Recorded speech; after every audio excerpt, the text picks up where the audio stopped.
So 4-2 it finishes, and Chelsea march on to the semis. Alexis Nunes was there for us today. After the game, she spoke to the FA Cup player of the match, Maloof. Malo, congratulations. What a win. I know you suffered in it, though. That was definitely a real fight on your hands. Just overall thoughts on the game. What's the feeling? Satisfaction? A bit of concern that you weren't able to finish it off earlier? Yeah, I think it's a satisfaction today. It was important to win in Stamford Bridge and to play again at Wembley. And yeah, we are very happy tonight to win this game. Mauricio before said that after the Carabao Cup final, and obviously through some of the games where you guys had missed a number of chances, that you tend to learn more from the tougher games. What do you think you learned about this group of players in this one? Yeah, after the defeat in the final and the Carabao Cup, it was hard for the team, but after we have to learn more, to keep pushing, to support everyone in the team, to stay out together, and that's what we do today, and we are very happy to win this game. Jan and Don still with us. Now, obviously, Leicester City are top of the Championship, but they are a league below nevertheless, Don. Chelsea made a little bit of hard work out of this today. They're not a good side. Chelsea are not a good side. They're young, they're inexperienced, they're not ready for the top level yet. I know the fans tipped them for top four and maybe it's a title push, but they're nowhere near ready. They're a mile off. The fact that Leicester went down to 10 men certainly helped Chelsea. That's what got them through. You can see that they're lacking confidence. Nico Jackson's coming into a little bit of form. Mudryk as well. They're young. They're coming into form. And I still need to see more from the likes of Caicedo. Cole Palmer was easily the best player on the pitch today. I mean, by a distance. I mean, that kid has some talent. But when you try and compare the semis and they're going to be up against Man City, I mean, I'd be stunned if Man City don't beat Chelsea. Yeah. Jan, Sterling, Raheem Sterling. Ali's had his say on him. Would you like to wade in? Well, first of all, you have to give him credit. He was booed when he was taken off. After the game, he still went over to the crowd and cheered with them.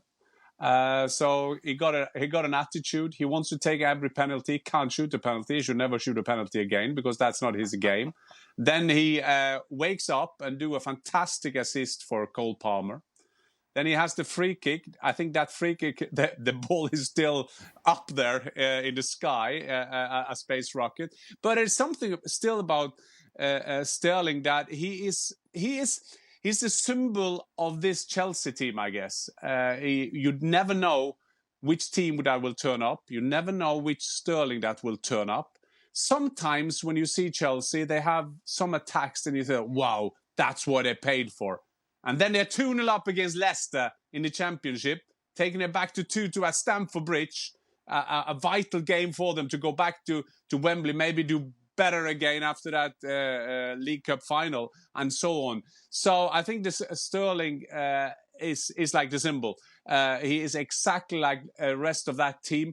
And I start wondering, if you have a look at the table, they will probably now, as Don saying, they will lose the semi-final against Manchester City. They will end up in no man's land on the table. I think that because we all do love Mauricio Pochettino, he's a great man, he's brilliant to work with. I'm just wondering if it was another manager, a manager we didn't like, a manager that we didn't fancy, that we will be even harder on him. And I'm talking about all football pundits now. Is that fair, though? Because today, when you look at some of the mistakes from Mauricio Pochettino's players, that can't be on the manager. Well, yeah, but in the end, it reflects poorly on everybody, including the manager, and the manager is the one making the decisions, and that comes with the territory. So when you decide that you're going to take over Chelsea, and there's a level of expectation that sometimes may be unrealistic, look, it doesn't really matter. You still got to put together performances. And what you want to see from Chelsea that we haven't seen is growth, a step forward. Right? That you can actually see. I think if you're a Chelsea fan, you're willing to accept that you're going to lose some matches. But you want to see growth and a step forward, and you want to see a personality about this group, and you want to see, listen, this is the way we play, and this is the leadership that we have on the field, and this is how we're growing, this is the steps that we're taking forward. And you just don't see that. And so to the case of Sterling in particular, here's a guy that is trying to be something that he's not. Because of who he is and what he has done in the game, and you look at the players around Chelsea, they look at him and say, well, maybe he is the leader of the group. And he doesn't have that personality. It's not part of his game. It never has been. So he's never going to be a leader in this group because he's got his own issues. He's dealing with his own issues. And part of his own issues is actually finding consistency. But that's the case, as Jan was just saying, for many players in Chelsea. And so who do you look for? I agree with Don. You look at Cole Palmer, and he is different than everybody else in this group. You look at him, and he's doing things differently. He's thinking about a different level of play here. He's seeing a different picture. But he's also very young. So how does he become the leader of a group that is finding, that is searching? And so when things go south, as they did early on in the second half, and you're looking around, everybody's looking around. Nobody's saying, no, yeah, hey, look, give me the ball.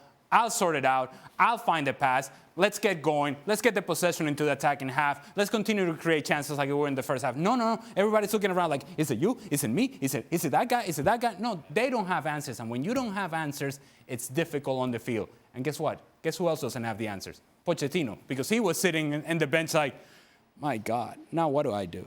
He's trying to find answers, and I don't think he has them. He hasn't found them now, and I don't think he's going to find them until the end of the season either.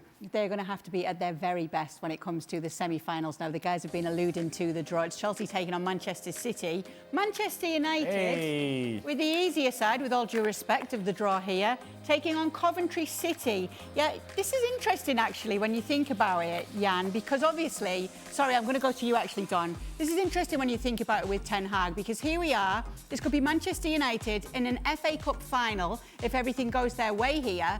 And the position in the Premier League could be more favourable with the games that are coming. What does it mean for him come the end of the season? It helps his cause if he wins the FA Cup, but they've got to get past Man City if they beat Chelsea, which I don't see happening. But he can point to another trip to Wembley, he can point to another cup final. It'll help in the conversations. But I still think he's a manager at the moment that is on trial. I think Ineos and I think the sporting directors and I think the hierarchy of Man United are looking down to Ten Hag and say, right, what are you going to do from now to the end of the season? I mean, they didn't play a game in the Premier League today, but there were big winners in the Premier League. I mean, Aston Villa drew, Tottenham lost yesterday. So all of a sudden, it's been a fantastic weekend if you're a Man United fan. But Erik Ten Hag hasn't got enough credit in the bank at the moment to suggest that he's going to stay on. I think he's on trial. Depends where he finishes. And more importantly, depends on how the team finishes in terms of how they're playing. Is their patterns of play? Is their style? Are they good to watch? Are they entertaining? If that happens from now to the end of the season, and they do get to a cup final, he might well stay on. I don't think he will. In my heart of hearts, I think they'll move him on. What do you think? Do you think that's the case? Yeah, I would like to say some fun fact for the older and younger viewers. Back in the 40 years ago, Mark Robbins, they apparently saved Sir Alex Ferguson by scoring a winner in a cup game.